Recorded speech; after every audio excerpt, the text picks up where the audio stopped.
चिकित्सा अवहेला और आंबुलांस आसबार विलंब हेबारु ढेंकानाल हस्पिटाल में प्रसूतींकर मृत्यु अभियोग होइछि। मृत प्रसूती हेले ढेंकानाल गुड़िया काटेणी एक घरिया गाँवर सुनीता साहू बोली जनापड़ी। परिवार लोकंकर अभियोग जे ढेंकानाल हस्पिटाल रे गतकाली भर्ती होते और आज दिन प्राय 11:30 अस्त्रोपचार पर एक कन्या संतान जन्म होता। से समय सुनीतांकर अवस्था संकटापन्न हेबारु स्वामी सुशांत साहू डाक्तर कि नर्स को बारंबार डाकिबा परे मध्य केही आसी नथिले। एपरिकी कटक स्थानांतर पई आंबुलांस मध्य सठिक समय आसीपारि नथिला। फଳରେ तांकर मृत्यु होइतिबा अभियोग करिसेंती सुनीतांक स्वामी, जाहाकु नै मेडिकल ले उत्तेजना देखा दैथिला। परे जिला चिकित्सा अधिकारी एवं टाउन थाना पुलिस पहुंची बुझासुझा करिसेंती। तेणे घटनार तदंत परे कार्यानुष्ठान हेबो बोली कहिसेंती जिला चिकित्सा अधिकारी।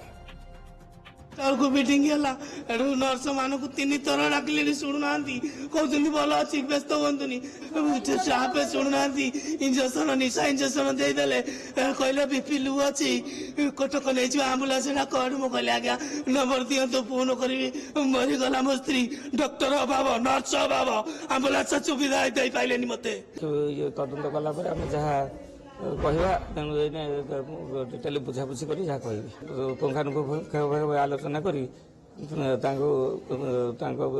कार्यानुष्ठान नेबा एवं निश्चित भाव कार्यक्रम जमी हस्पिटाल भल रहा चलो से विषय आलोचना कर पदक्षेप नेबा।